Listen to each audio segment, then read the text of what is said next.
প্রিয় BCom third সেমিস্টারের ছাত্রছাত্রীরা, আজকে আমি যে বিষয় নিয়ে আলোচনা করব সেটি হচ্ছে তোমাদের যে কনজিউমার বিহেভিয়ার সাবজেক্টটি রয়েছে, ভোক্তার আচরণবিধি।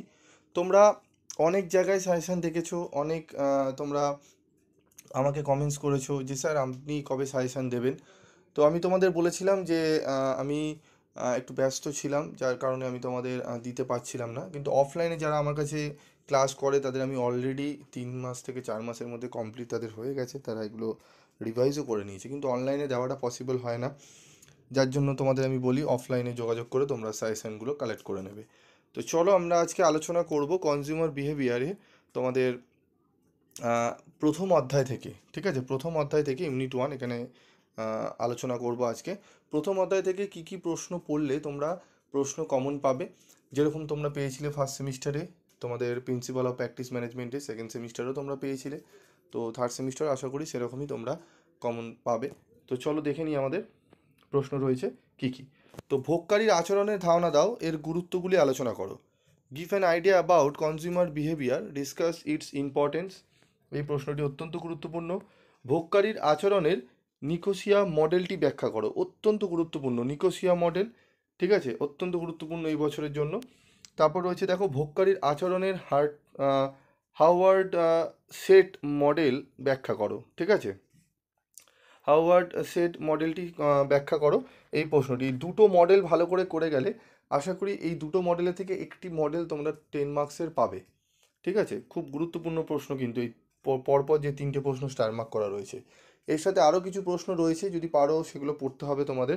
তবে এই 3টে প্রশ্ন কিন্তু আগে রেডি করবে। ঠিক আছে, তারপর আবার রয়েছে বিপণন নীতিশাস্ত্রের সংজ্ঞা দাও, এর প্রকৃতিগুলি উল্লেখ করো। ঠিক আছে, অত্যন্ত গুরুত্বপূর্ণ প্রশ্ন।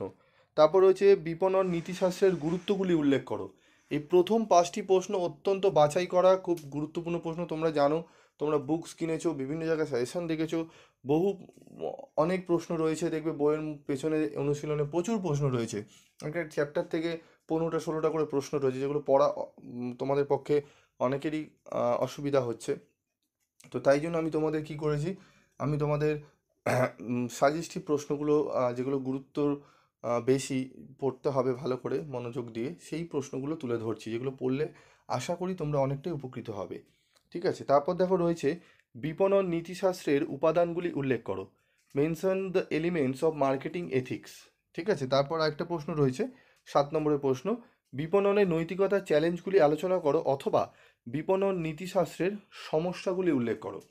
এই যে প্রশ্নগুলো বললাম টোটাল এখানে ইউনিট 1 থেকে প্রথম চ্যাপ্টার থেকে 7টি প্রশ্ন। এই 7টি প্রশ্ন যারা করে নিতে পেরেছো তাদের পরীক্ষা আমি বলবো প্রথম অধ্যায় থেকে যে 10 মার্কসের এবং 5 মার্কসের এবং 2 মার্কসের যে প্রশ্নগুলো আসবে তোমরা কিন্তু কমন পেয়ে যাবে। ঠিক আছে, 2 মার্কসের কিন্তু এখান থেকেই তোমাদের প্রশ্ন আসবে, 5 মার্কসেরও এখানে আসবে।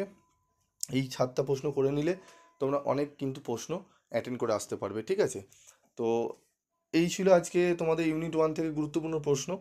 তোমরা যদি কমেন্টস করো এবং যদি রেসপন্স আমি ভালো পাই, তবে অবশ্যই আমি দ্বিতীয় অধ্যায় তৃতীয় অধ্যায় নিয়ে আলোচনা করব। আদারওয়াইজ ভাববো যে তোমরা হয়তো অন্যান্য জায়গা থেকে নিয়ে নিয়েছো, পড়ছো, তাই আমি আর দেবো না তোমাদের। তোমরা যদি রেসপন্স ভালো করো আমি অবশ্যই তোমাদের কিন্তু আমি সাজেস্টিভ প্রশ্নগুলো দেবো। এবং তোমাদের জানোই তোমরা যারা অনেকেই এসছো, অফলাইনে ক্লাস চলছে আমাদের, সেকেন্ড সেমিস্টারের ক্লাস আমাদের শুরু হয়ে গেছে, ফোর্থ সেমিস্টারের ক্লাস শুরু হবে পরীক্ষা শেষে। যারা অ্যাডমিশন নিতে চাও তোমরা 7278988143 এই নাম্বারে যোগাযোগ করে নিতে পারো। আজকের মতো ভিডিওটি শেষ করছি, দেখা হচ্ছে পরবর্তী ভিডিওতে। সকালে ভালো থাকবে, সুস্থ থাকবে।